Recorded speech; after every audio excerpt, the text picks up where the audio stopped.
ఇప్పుడు పరిస్థితులు మారిపోయింది. ప్రతి వాళ్ళకి అవగాహన కలగాలి.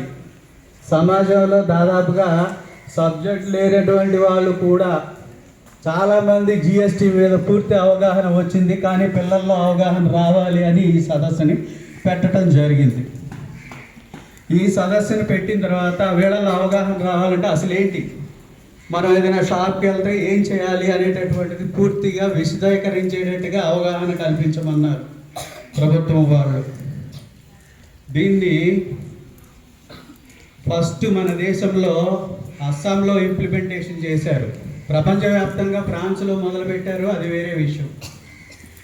ఈ అస్సాంలో మొదలుపెట్టిన తర్వాత క్లియర్ కట్గా వస్తువుకి ఇంత రేటు, దాని మీద జిఎస్టీ ఇంత అని ఒక ప్రణాళిక, ఒక పట్టిక అనేటటువంటిది ఇచ్చేయటం జరిగింది.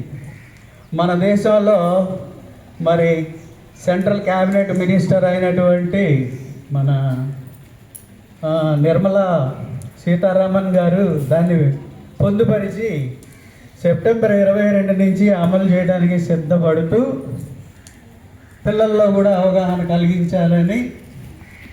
అసలు ఆ పట్టిక అంటే ఏంటి, ఏ ఏ వస్తువులకి ఏ ధరలు ఉంటాయి, మనం ఏది కొంటే ఏది మంచిది, ఏది నాణ్యత అనేటటువంటిది తెలుసుకోవటానికి ఈ జిఎస్టీ అనేటటువంటిది ప్రాచుర్యం చేయాలనేది అని పిల్లల్లో అవగాహన కల్పించాలి అనేటటువంటి విషయంతో అసలు జిఎస్టీ అనేటటువంటిది ఎంత వేస్తారు అనేది చూస్తే